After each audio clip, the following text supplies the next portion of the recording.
Inspiring conversations with the most compelling performers, educators, authors, and product manufacturers of our time.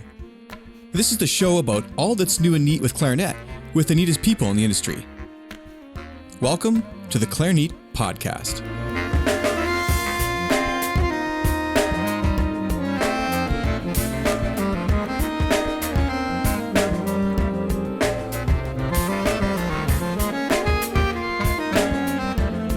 Marie Kondo's best-selling book, The Life-Changing Magic of Tidying Up, has become somewhat of a phenomenon over the past several years. Millions of people all over the world are now using the KonMari Method to help organize their day-to-day lives by decluttering and only keeping items that, as she says, spark joy.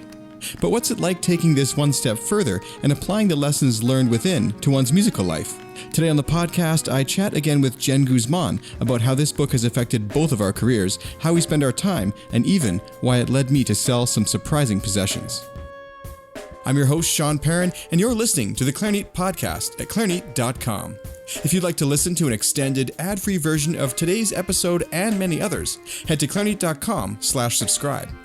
Don't forget to visit the Clarinet store for links to buy official apparel and special offers, products, and services, some of which are available exclusively to our listeners. And of course, I love to hear from listeners all over the world. If you'd like to get in touch with me or be a guest on the program, have a guest suggestion, or have feedback, just click on the contact button at our website. Again, that's clarinet.com. Thank you so much for listening to the show, and thank you especially to our sponsors for helping make it all possible.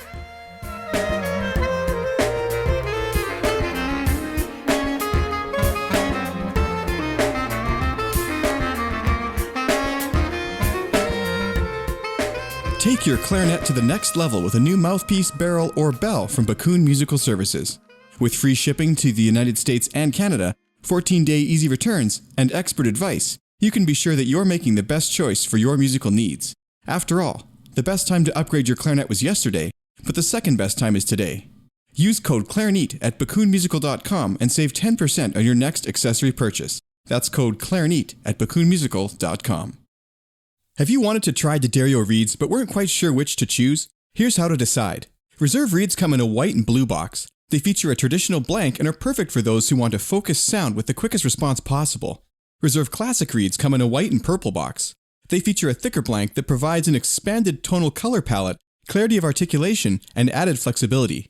And the new Reserve Evolution reeds come in a white and yellow box. They feature our thickest blank and have a heavy spine for added projection and exceptional tonal depth, warmth, and flexibility. You'll have to try it to believe it. Try Reserve Reeds now at your local music store or head to clarinet.com/reeds to buy a box right now. So I'm back here today with Jen Guzman. Jen, thanks for coming back on the podcast. Hi, Sean. Thanks for having me. So last week we talked about your examining the portfolio careers of classical musician entrepreneurs dissertation. So I'd encourage anyone to head back and check that out if you haven't already, especially if that is of interest to you. But today we are going to talk about Marie Kondo's The Life-Changing Magic of Tidying Up, which is not so much just a book now. It seems to be kind of a trend overtaking society right now. There's the Netflix series you can watch, and there's the book and the audiobook and all these various things. So basically, in a nutshell, if I may, what this is sort of a mentality about just cleaning the clutter, not just out of your sock drawer, but kind of out of your whole life and doing it in one big swoop. And it's something you don't think about on a day-to-day basis anymore. So I just wanted to get your sort of feedback, because we were talking on the phone about how we both kind of were into this right now, about what this is like and sort of what this means to you and how this kind of applies to your music career. So for those listening, head to Netflix, check out some of these episodes, maybe before you listen to the rest of the interview, or do what I did and to reduce clutter in your life, listen to the audiobook. Let's sort of just dive in here and talk about what this sort of concept means to us. So how did you first discover this? So I had heard about the book years ago, never read it at the time, but when the Netflix series came out, I gave it a shot, and I just love the transformation that happened for people. And as an organizer myself, just naturally, not that I'm always organized, but I prefer being organized. It really reached out to me. And like I was talking about last week, and how, our skills as musicians, if you know how to practice and perform, and you've learned all this over the years, you can do any other venture, start a business, put a recital series up, whatever, because you have those soft skills that you needed to put the time in to learn your instrument and all that. And I feel kind of like it connects to KonMari and her method. Like you said, it's not just about cleaning out your sock drawer, though that's, where you start with your clothes, but just realizing how many ways that you can apply this to your career and to your practicing, I think can be really life-changing. And then just the power of creating a space where you feel ready to do work. For me, I know I always went to the practice room when I was a student because I get so distracted at home. I see the laundry and I'm like, maybe I should I'll just put it in while I'm practicing. It'll be very efficient and very productive. Here I go. And then you go to the laundry to put the laundry in and you end up finding another mess. So you start cleaning it up. So, I learned about myself. I need to just be in a blank room with a mirror, a stand, and my instrument. And that's where I would get work done.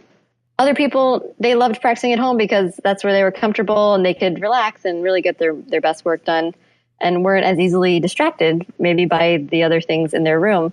So I think it just points to the need of figuring out what's best for you, just like defining your own version of success. It's different for everybody. Creating a space, whether it's your living room, your desk, your practice area, that just sets the tone so that when you show up, you don't have to do other stuff. Like the organization's done, everything's set, and you get to actually do the work that you are planning to do.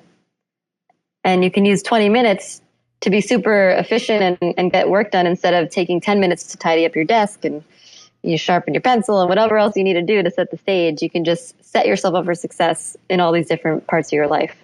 So it's interesting to me because she has this concept of things sparking joy or not. And so one of the things she has you do at the beginning, and I don't know why, but I took this like super seriously. I think I'd sort of reached with the new baby in my life and stuff, I'd kind of reached a tipping point as far as like not only time management, but like stuff and literally making room for a new person in my life, So it gave me kind of a motivation to look into this. And one of the first things she has you do is go through all your clothes and you literally hold it and ask yourself, like, does it spark joy? I never really liked that because it's a little too metaphysical for me. But like, for me, it's a little more practical. Like, will I actually wear this? Do I like to wear it? Do I look good in it? Like, does it bring me any sensation of, do I feel like I look good when I wear it? And I used to have this mindset. I would wear something pretty much until I couldn't wear it anymore. And I sort of just broke free from that. I was like, oh, wait a minute. If my shirt doesn't fit anymore, it served its purpose, or right. if it's starting to fade or whatever, like I'm done with that shirt. I don't need to wait till it's threadbare and, to throw it out or get rid of it. So I went through absolutely everything. And I don't have a lot of clothes. I'm not really a clothes type person, but I must have gotten rid of at least half. And just because there was just so much stuff that had kind of been accumulating for a long time. And then another thing that she does is she has you start to sort them in such a way that when you do put them away, it's almost impossible for them to become messy because with minimal effort each week when you put away your laundry, you just file them away in a nice, orderly, neat fashion that takes into account your need to, have access to those things and also, want to wear them. So everything about her method was so smart to me, and I've been applying it to this day. And I was joking a while ago, I would be happy to have the queen come over and take a look in my sock drawer because it's you inspect anything you want, you're going to find complete organization, And we had sort of perfected this, but then we moved and it's kind of back to square one. But thank God we did this before we moved because I can't believe how much stuff we even moved. But my wife and I started this together. We kind of unloaded the whole house and I said, we'll try and get this done by this weekend. And several months later, we're still KonMariing, as we say, and sort of getting rid of stuff. But so it's the clothes, and I can't remember the exact order, but she does have you go through basically all your stuff. But the one thing that she doesn't talk about, which is maybe a book I should almost write at this point, is like how to deal with your music stuff in that fashion, So tell me, how have you applied this to not only your time as a musician, but also your musical books and instruments, anything else? Well, first of all, with clothes relating to being a musician, we have a lot of concert black, right? So when I was going through my pile of clothes saying, does this spark joy? I'd be like, well, no, but it's, a black thing that I can wear to a gig. I should probably keep it. So I had a little trouble with that just because you always want a backup just in case your, black pants are in the laundry that day of your gig. But yeah, it was really an amazing experience just you realize how much stuff you have and how much you don't need. And the filing system is incredible just so that you're seeing everything that you're using. And I have a pretty good idea now just with clothes about what I'm still not using that I should probably also get away because it hasn't made its way to the front of the drawer yet. I just keep using my other shirts. So it's pretty telling. But as far as musical equipment goes, we all have so much stuff. And I think there's two different mindsets that I have that I struggle with this method and just with looking forward in my career. Like I've always had teachers who are so generous with their equipment and who have a stock ready. Hey, try this ligature. Oh, you know what? That material doesn't work. Let's try this one. And then in lessons, you get to have this experience of first as a student, like trying things you never tried before, becoming aware so that you can teach your students about it and, not having to go somewhere else to make that all happen. I found was a great luxury that I had as a student. So part of me wants to keep a lot of the equipment I have so that when I am teaching, I can also offer that luxury to my students. But you definitely have to draw a line. And I feel like that line for me is with reeds. Like you were talking about shirts getting thread, going down to the bare threads. And, you don't have to keep wearing them just because they're like still assembled. If they've got rips or stains or they're just kind of should be a dust rag at this point. And I kind of feel like that with reeds where I have so many reeds from honestly probably when I was still in college, like doing my undergraduate degree in New York. And now I've been in Texas for 7 years. Just because you never know if they're going to season the next year or they're aging the right way. Which is probably gross. But I've had to watch myself. My inclination when doing this is to just get rid of stuff because it feels so good to be clutter free and just have, space to breathe. But also you don't want to get rid of so much stuff that you're like, oh my gosh, I just threw out, hundreds of dollars of stuff that now I should replace. So I'm still kind of finding that balance with my musical equipment. What's your experience been? Well, first I want to touch on something you said. I don't want to turn this into like a KonMari counseling session, but I think that your mouthpiece and ligature collection, from the vibe I got anyways, it sounds like it sparks joy. So you should feel okay to keep those because they're going to bring something to your life. But my recommendation would be to keep them like more organized and to keep them out somewhere so you can appreciate them, And that's one thing I love about this whole KonMari thing is it's not like your typical minimalist, like, oh, you should feel bad and throw everything out that you own. It's focusing on the stuff that you like. And for me, that means it's okay for me to own 6 guitars and 15 pairs of headphones. I just now have a headphone drawer, and I know exactly where they all are. I'm never looking for all my different headphones and it's okay for me to own those because they spark joy in their own way or whatever we want to call it. But maybe it's not okay to have 15 tubes of lip balm, So it's about finding the things in your life that you don't really care about. And I even took that to spending money. Like I looked at the things. There's another book which you might want to check out, you're a business-minded type person, but it's called I Will Teach You to Be Rich. And it's this guy named Ramit Sethi. Did you read it? I haven't read it. My brother read it. Super. Check out, if you don't want to read the whole book, just check out a couple of his Google Talks or his, he's on like the Tim Ferriss podcast, for example. But one of the things he talks about is spend frugally on everything so that you can spend lavishly on that which you love.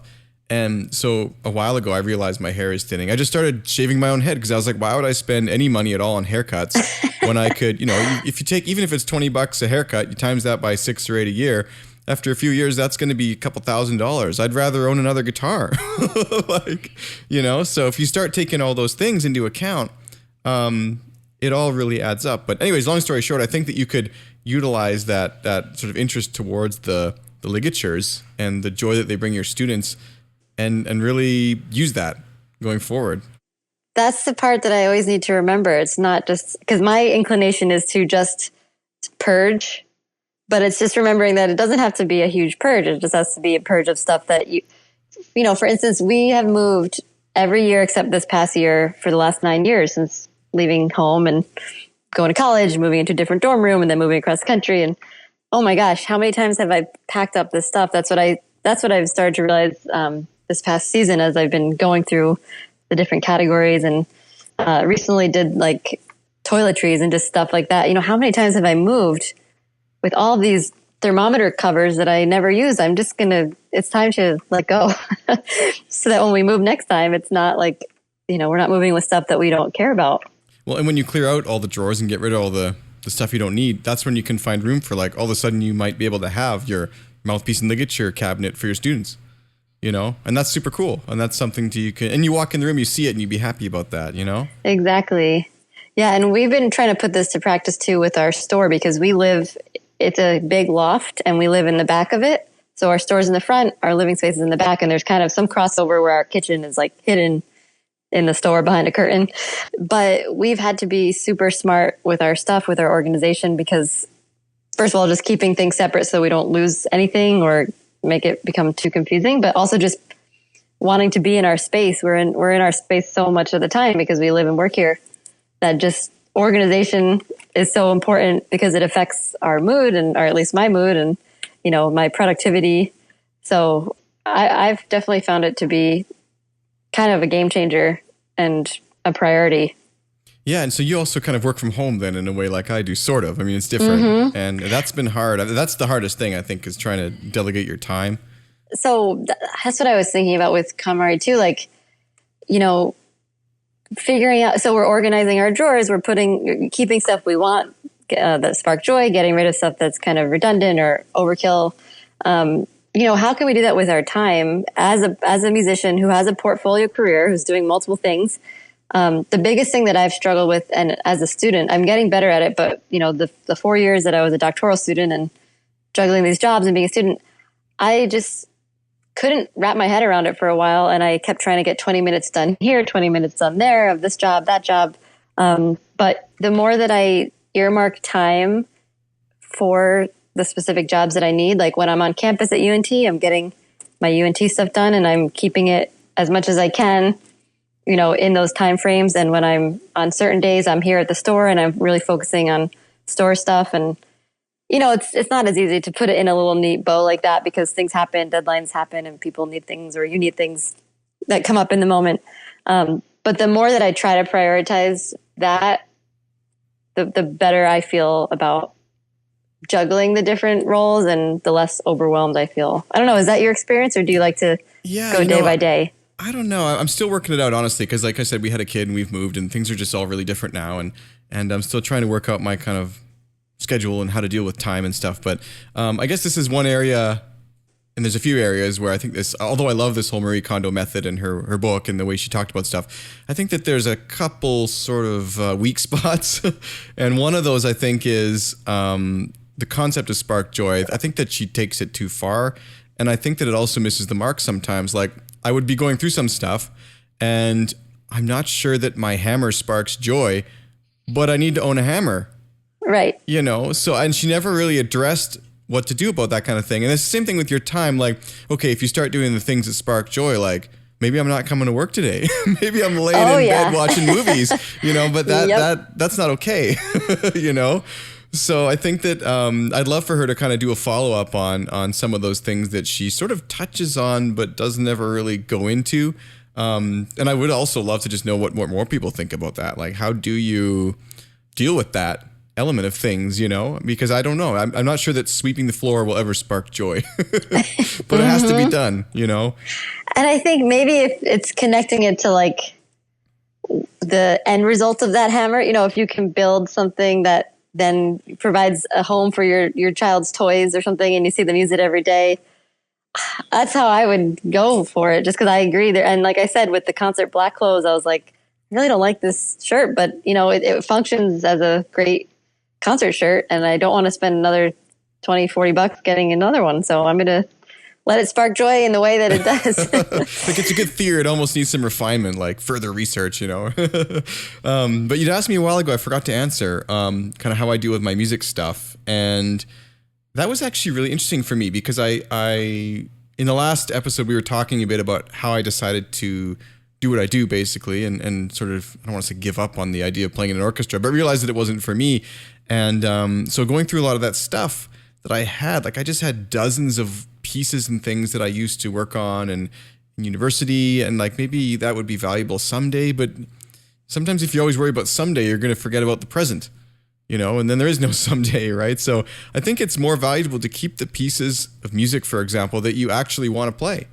Like if you have no interest in some piece, maybe you need it for archival reasons or for students or whatever, sure, keep it. But if you really literally don't like a piece or have no interest in it, why do you own it?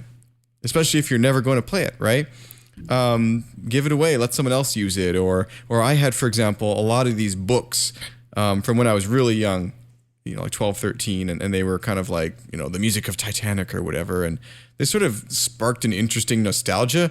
But like, does it really need to take up an 8 by 11, by half-inch space of my office for my entire life? And then do I need to bring it in a box to my next location and carry it? Yeah. Yeah, and like this was big for me too. Like, just because you've read a book doesn't mean it needs to live on your bookshelf forever. Maybe someone else needs to read it. Maybe it will serve more purpose by being given away. And like the books you truly love, sure, keep them. But usually you can get it again from the library. How many books, honestly, do you read twice, let alone 3, 7, 500 times, And I just really went through all my books and resources and things, and was pretty happy when I was at the end that I had some stuff in my studio down at Mount Royal that is very education-based, that I don't need in my office. Like, I don't need the Galper Method 1 book in my office. I'm never going to pick that up and be like, I wonder how to play middle C. Yeah. It's not something I need anymore, So it's identifying the things that are kind of no longer needed in your life in that way. And that, for me, extended to instruments. Like, those who've listened for a while, they realize that I did an episode on it because I got my new clarinet, which is kind of like my dream instrument. I remember when I was 12, I used to leaf through, I think it was a Selmer catalog, because back then there was no Bakun yet, but now I work for Bakun, of course, and I ended up getting the new clarinet, like the Coca-Cola wood and the gold keys, and that I've always really kind of wanted. And I would have given away anything I had when I was 12 to have an instrument like this, So there was a day where I realized it was broken in, I'd been using it, and I still had my old instrument, which was not a bad instrument by any means. It was a great clarinet, but it felt like it was done for me, And I was like, well, do I save it as a backup that I'm probably never really going to use and let it just kind of go bad in my closet for 10 years? Or do I get the $3,000 and move forward? And it seemed to be a better decision. And actually, I did an episode of the podcast on this. And I described it, I think, as kind of like pulling off a Band-Aid. Like, it was really a lot of trepidation and, what's going to happen? And then I sold it and I was like, oh, hey, I got some money. Like, this is great. And it doesn't owe me anything, and I don't owe it anything. It's okay to move on, I know. And I think the sentimental part of me and us, like, that's the hard part about this. You think it's just cleaning, but you're going through these items that meant something to you at one point, and if you let it go, are you letting go, what it meant to you or what happened with it? And I think that's great realization for you to have. And now you're inspiring me to sell my old clarinet that I've been on the fence about as my backup, that I've never needed to use as backup. But just, noticing the resistance that pops up and just giving it some thought and sitting with it. And like, I think resistance is one of those things that we can learn from. I'm not the only person that's somebody else's thought, but this is what I've experienced in my life. Like, and I think it could even tie over into your clarinet playing, just, and you're practicing, what are you resisting, and can you move towards it a little bit to soften it or to make it less scary, or just not run away from it. Yeah, I need to get rid of my old clarinet. It's time. Check out that episode. I think I called it Out with the Old, In with the New. And I basically just talked. I don't even think I had a guest. I think I just babbled by myself for 15 to 20 minutes about this, and kind of some ways you should do this or should not. I think it's important, though. I think it's important to look at kind of the things that are around, and sometimes too in music you try something like, I had a problem where I was trying different barrels and mouthpieces and things for a while, and unlike you, I kind of scaled down my teaching, and I didn't see a value of keeping all that stuff, so I got rid of most of it. Like, I don't need to have 30 ligatures around. I know the one I like, and I'm probably never going to use some of those ever again. So they might as well not be here anymore. And when you get rid of something, you kind of open the ability to put something new in its place, right? Exactly. And then seeing it brought back to life by somebody else, with some of my clothes I went through. I have some little cousins that I gave it to, and I wasn't there, but my mom was with them. They were all like having a little fashion show, trying on my clothes, and they all looked so cute. And it made me really happy to see this stuff that I was so tired of for years. I was like, I should get rid of it. No, I'm going to keep it. All right, I'll get rid of it. And then I saw it and I was like, what are those clothes? They look so good. So just bringing life back to those things that were once purposeful, and now, their life isn't over. They get to go play a role in somebody else's life. I hate throwing stuff away. I think that's the hard part too. Just like not wanting to put stuff in the trash, just wanting to make sure I figure out how to get it to be repurposed or give it to somebody or recycle it, That's important too. And, we should touch on this briefly because we keep saying throw things away or get rid of, but I don't mean like take all your stuff and head down to landfill or like give it to a baby sea turtle or something. Like you don't want to litter. Plastic or you don't straws, yeah, just go pour it right in the ocean, get rid of it right now. No, I think that like obviously there's recycle. You can throw things away if it's like last resort. But yeah, repurposing, donating to charities. I mean, for example, in our city, we've got a lot of, organizations through churches and stuff that would love to receive things like used mittens and toques and hats, I guess, for Americans. Women's shelters, things like that, value these sort of used kids' clothes and stuff. And there's always a purpose for stuff that's still usable, but maybe it's past its purpose for you, right? So that's sort of, what was it, the 3 R's, like reduce, reuse, recycle? Mm-hmm. Yeah, that's it. And this whole KonMari thing helps with the reducing too, because I find myself, I'd be interested in your thoughts too, but you're at the store looking at buying something and it's no longer a question of like, do I need this impulsive purchase? It's like, oh man, am I going to have to KonMari this in a month? Yes, exactly. With like every purchase, we know that just for humans, purchases are mostly emotional. Like we make impulse decisions and I deserve this or treat yourself. And, I had a bad day. Let me get this thing. And so it just changes that whole mindset to, you're right. Just, am I going to have to KonMari this soon? Or, with clothes, if I try it on, if it's like that pyramid thing where if it doesn't touch all the corners, like say no. If it looks great, but it's scratchy, don't buy it. Cause you're probably going to resist it every time you go to put it on. I bought a couple of things like that where you feel like you look great in it or something, but then it's not comfortable or vice versa. And it just sits in your closet. And so, that tool and then KonMari has really helped me just, to have a filter to put impulse purchases through or just all purchases through, do I want to move with this in a year when we move? Or would I display this on my desk? Like, is it going to end up in a drawer because it's going to be clutter soon? Well, and it's so hard because we're such a throwaway society now. Like I often think about, someone, for example, in the early 1900s or mid 1900s, like 1940s, I guess, World War II kind of era, they would have pants that were custom tailored to them that might have even been their grandfathers. Like these things were passed along. Normal everyday objects became like lifetime objects. Like you would cook with the same pot and pan probably for your whole life, and it's the one your father and grandmother used. Like we don't have that anymore. You're not wearing the wristwatch that your father got passed down 6 generations. You're barely wearing the one you owned last year or yesterday. I mean, it's crazy, and I think that's so hard to sort through the stuff that really has meaning and value. But if you can take that to your music and your playing and everything else, it really kind of changes the way you look at things. I found it kind of really interesting. Yeah, because it's like buying for the bargain or buying for the longevity and the value of it. Maybe it's a little bit of a mindset shift too, to like realizing that you need to invest in certain things and it's worth it to pay a little more or use a little more time to make something happen or to buy something, but it's going to last you longer. And so you won't have to be going through this recycle of cheaper things and using things up and getting rid of them. God, that's such a good point. And, I do that all the time. I remember when I was in university, I think it was about 2004, I was in first year and I got a pair of headphones. I way overspent. Like I think I must have gotten some scholarship and I decided to spend some of it on these headphones. And they were about $450 at the time. And everyone was like, oh, why did you buy these ridiculous headphones? And but you know what? They definitely sparked joy. I'm not saying it was a great investment, but hey, look where you ended up. You got a drawer full of them. You knew what you liked. But back then though, that pair of headphones lasted me, I think it was 12 years. And that particular pair, and I used it like day in, day out. This is before I had 15 pairs of headphones. But I used it day in, day out for 12 years. And I couldn't believe the value that I'd gotten from that. Because all my other friends were replacing their, $20 or $30 pair of headphones every 4 to 6 months, it seemed, And if you look at what they spent over time, it was actually way more to get less quality and enjoyment. I remember being so surprised by that when I realized that too. I had a friend who used to buy nice yoga clothes and I was always like, oh, I don't need that. Like I could get some stretchy pants from whatever store over here.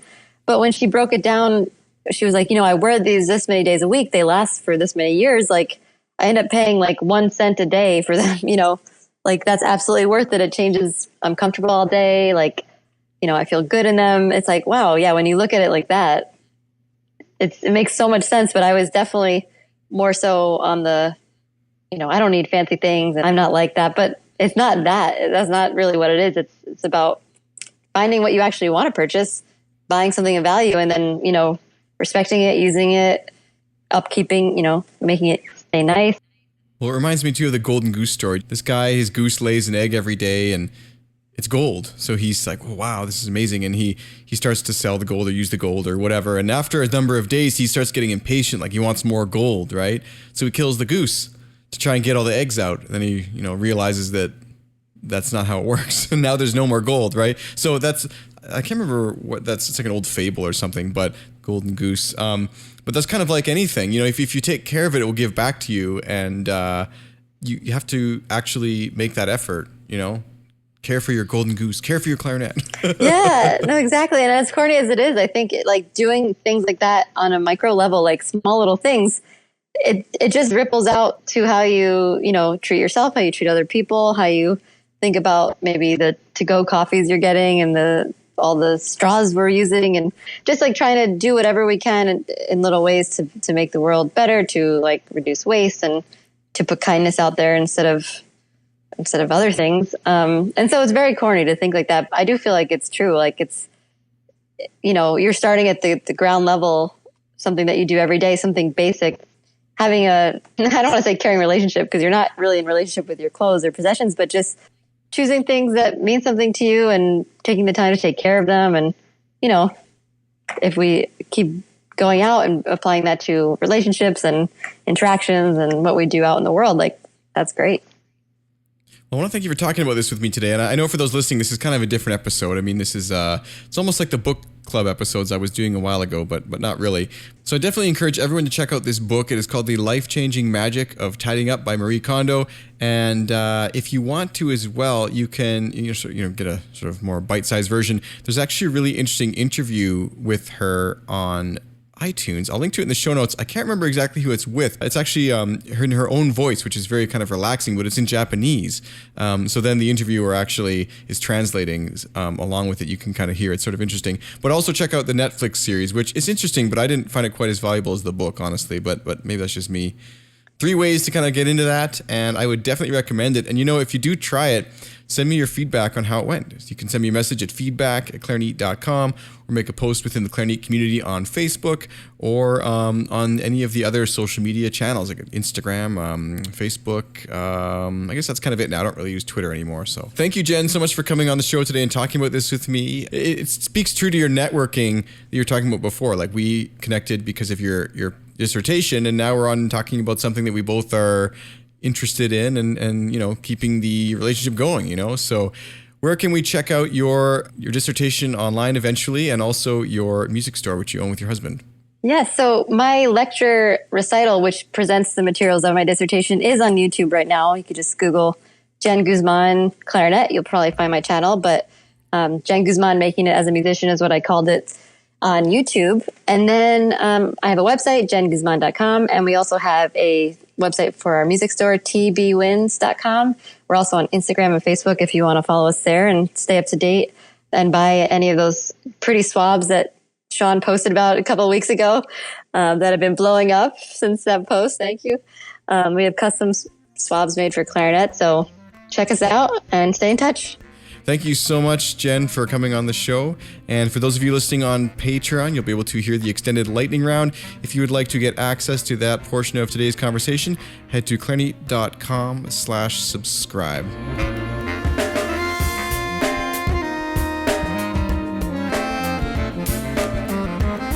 Thank you so much for listening to the Clarinet Podcast.